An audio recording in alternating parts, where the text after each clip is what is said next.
ঘরেতে আমি ছাড়া ওরে আর থাকে না কেহ।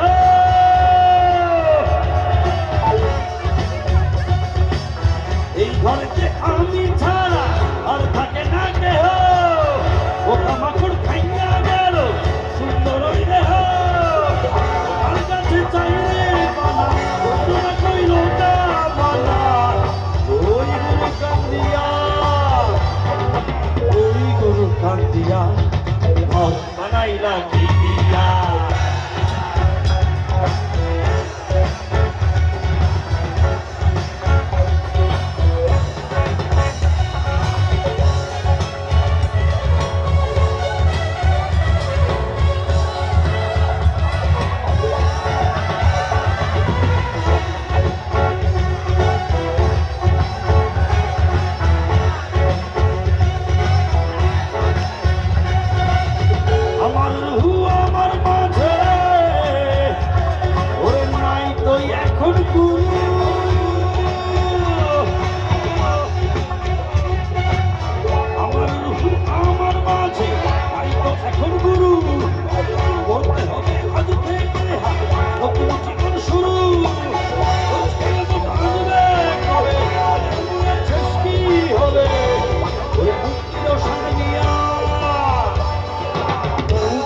সাদনিয়া বানাইলা কি দিয়া।